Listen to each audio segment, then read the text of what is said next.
নমস্কার, 7 নিউজ নেটওয়ার্কে আপনাদের স্বাগত। কাঁচরাপাড়ার পর এবার হালিশহর পৌরসভাতেও বড়সড় ভাঙনের ছবি সামনে এলো। ঘাসফুল থেকে পদ্মফুল, রাজ্যে রাজনৈতিক পালাবদলের পর থেকেই ভাঙনের খবর প্রকাশ্যে আসছে ঘাসফুল শিবির থেকে। বিধানসভা নির্বাচনে বিপর্যয়ের জেরে রাজ্যের সদ্য প্রাক্তন শাসক দল তৃণমূল কংগ্রেসের অন্দরে তীব্র অসন্তোষ তৈরি হয়েছে। তারই ফলস্বরূপ দলীয় নেতৃত্বের বিরুদ্ধে ক্ষোভ উগরে দিয়ে কাঁচরাপাড়া পৌরসভায় একযোগে 15 জন কাউন্সিলর ইস্তফাপত্র জমা দেন। আর সেই ঘটনার অব্যাহতি পরেই এদিন হালিশহর পৌরসভাতেও গণ ইস্তফা দিলেন পৌর প্রতিনিধিরা। এদিন ব্যারাকপুরের প্রশাসনিক ভবনে হালিশহর পৌরসভার 16 জন কাউন্সিলর ইস্তফাপত্র জমা দিলেন। পদত্যাগীদের মধ্যে রয়েছেন 5 জন মহিলা কাউন্সিলরও। তবে ইস্তফা দেননি পৌরপ্রধান শুভঙ্কর ঘোষ। 23 জন কাউন্সিলরের মধ্যে 16 জন পদত্যাগ করার ঘটনাকে কেন্দ্র করে ব্যাপক চাঞ্চল্যের সৃষ্টি হয়েছে রাজনৈতিক মহলে।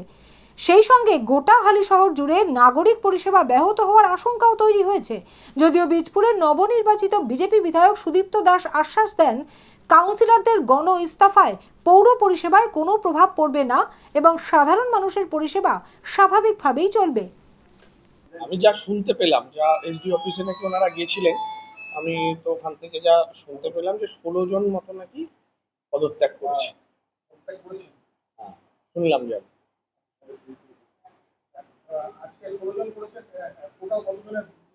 23 জন কাউন্সিলর, 23 জন, 23টা ওয়ার্ড, 16 জন কাউন্সিলর পদত্যাগ করলো।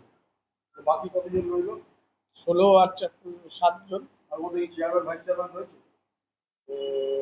ভাইস চেয়ারম্যান কে ছিল? হিমানিশ। ভাইস চেয়ারম্যানও তো পদত্যাগ করেছেন শুনছি। চেয়ারম্যান আছে না, চেয়ারম্যান করেনি। তো 23 জনের মধ্যে এতজন হলো, তো সম্ভবত এখন আমাদের দেখতে হবে সরকার কি নির্দেশিকা দেয়, কারণ তো বোর্ড ভেঙে গেল। তাই তো, মানে আমি অ্যাকচুয়াল পুরো বিএম একটা বলতে পারছি না, কিন্তু বোর্ড ভেঙে গেল। এবার সরকার যেরকম নির্দেশ দেবে গভর্নমেন্ট সেই অনুযায়ী করতে হবে। কজন সিআইসি আছে? চেয়ারম্যান, ভাইস চেয়ারম্যান আর সিআইসি পদত্যাগ করলে এখন আমি সেটা বলতে পারছি না যে তার মধ্যে সিআইসি কতজন আছে, সেটা দেখতে হবে। এখনো তো এই তো দুপুরবেলা নাকি হলো শুনলাম যা। তা এবার মোট কথা হচ্ছে 16 জন কাউন্সিলর আছে। এবার তার মধ্যে কে সিআইসি ভাইস চেয়ারম্যান আছে জানি, এবং সিআইসি কে আছে আমি বলতে পারছি না। দীর্ঘদিন ধরেই তো খুঁজে পাওয়া যাচ্ছে না ভোটের পরের দিন থেকে। কেন পাওয়া যাচ্ছে না সেটা ওনারা বলতে পারবেন, কিন্তু আমাদের দেখতে হবে। আমরা গভর্নমেন্টের কাছে অনুরোধ করবো যে এই অবস্থায় যেন কোনো অচল অবস্থা তৈরি না হয়। যদিও আমরা সেটা করতে দিচ্ছি না, আমরা ইও সাহেবকে নিয়ে পৌরসভায়, যার জন্য নিয়মিত পৌরসভায় আসছি বসছি, যাতে মানুষের পরিষেবা কোনো মতে থেমে না যায়, থেমে যায়ও নি। এবং আজকে আরেকটা নতুন পরিস্থিতি তৈরি হলো যে যেহেতু এতজন পদত্যাগ করলেন, এই পরিস্থিতিটা আমরা জানাবো আমাদের গভর্নমেন্টকে জানাবো যে, এবং তারপরে যা ব্যবস্থা হয় তারা নেবেন, সেই যা নির্দেশ দেবেন সে অনুযায়ী চলবে পৌরসভা। বীজপুরে হলো কেন, বীজপুরের এদের কেন মনে হয়েছে বলতে পারবো না, মনে হতে পারে।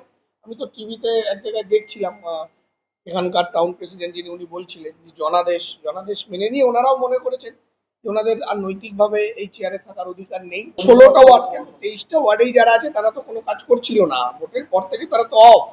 ফলে কাজ তো হচ্ছে, পৌরসভা চলছে। ফলে এই 16 জন না থাকলেও সমস্যা হবে না, আমরা সেই পরিষেবা মানুষ পাবে, পৌরসভা সচল আছে। ওয়ার্ডে না বেরোলে, পৌরসভায় না আসে, কি বলে তার তারা তো ওয়ার্ডে বেরোচ্ছিলই না, বেরোচ্ছেও না। ভয়ে কেন বেরোচ্ছে না তারা জানে, কিন্তু পৌরসভা তার স্টাফদের দিয়ে সেই ওয়ার্ড সচল রেখেছে, যা কাজ ওয়ার্ডের থাকে। আপনি বিধায়ক হিসাবে তো দায়িত্ব নেবেন, পৌরসভার আপনার হ্যাঁ, একদম আমি ভীষণভাবে চিন্তিত, এবং দায়িত্ব তো নিতে হবে। এবং পৌরসভার এই যে অবস্থাটা, আজকে যে অবস্থাটা, তার জন্য সরকার যে নির্দেশিকা দেবে, সরকারের তো একটা আইন মেনে, এই সময় পৌর আইনে কি বলছে এটা আমি এক্ষুনি আমি জানি না, আপনাদের বলতে পারবো না। আইনে যাই আছে সরকার সেই মোতাবেক যা নির্দেশ দেবে তাই হবে, সেইভাবে চলবে। না, দুর্নীতি তো বাপরে বাপ, সমস্ত পৌরসভা, সমস্ত স্কুল কলেজ সব দুর্নীতির আখড়া হয়ে দাঁড়িয়েছে। সেখানে প্রতিটা জায়গায় এদের বিরুদ্ধে ভয়ঙ্কর দুর্নীতির অভিযোগ আসছে। এটা তো বেরোচ্ছে না এই জনরোষের জন্য। হালিশহর পৌরসভাতেও আপনি দুর্নীতি প্রমাণ পেয়েছেন। একদম হালিশহর পৌরসভাতে দুর্নীতিতে প্রথম দিকে নাম আছে। অয়নশীলের সেই সব ওইসব কাণ্ডে নিয়োগ দুর্নীতিতে হালিশহর, সাউথ দমদম এদের নাম প্রথম দিকে আছে। একজন কাউন্সিলরের নাম আছে তো, সে তদন্ত হবে, তদন্তের মতো। অন্যদিকে পদত্যাগের পরেই ক্ষোভ উগরে দেন হালিশহরের 4 নম্বর ওয়ার্ডের কাউন্সিলর মৃত্যুঞ্জয় দাস।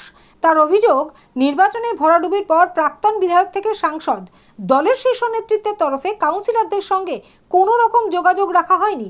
আর সেই ক্ষোভ থেকেই এই গণ ইস্তফার সিদ্ধান্ত। সেই সঙ্গে এই ঘটনায় কাঁচরাপাড়ার পাশাপাশি হালিশহর পৌরসভার ক্ষমতার সমীকরণেও বড়সড় পরিবর্তনের ইঙ্গিত মিলছে।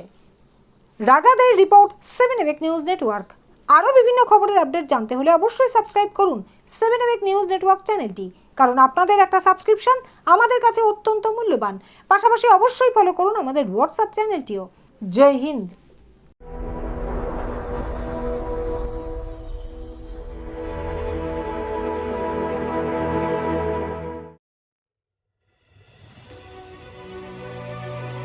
Elegance is never accidental.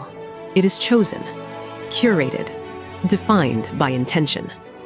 In a world of excess, true luxury whispers. It does not compete. It does not demand attention. It commands it. At B20s, we create more than jewelry. We shape presence.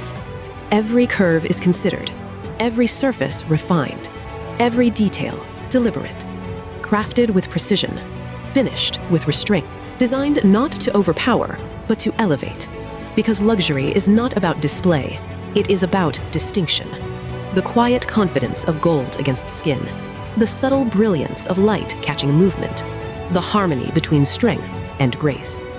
This is not ornament, it is expression, not decoration, but identity, a reflection of self, unapologetic, uncompromised, timeless. At B20s, modern elegance finds its voice without ever speaking.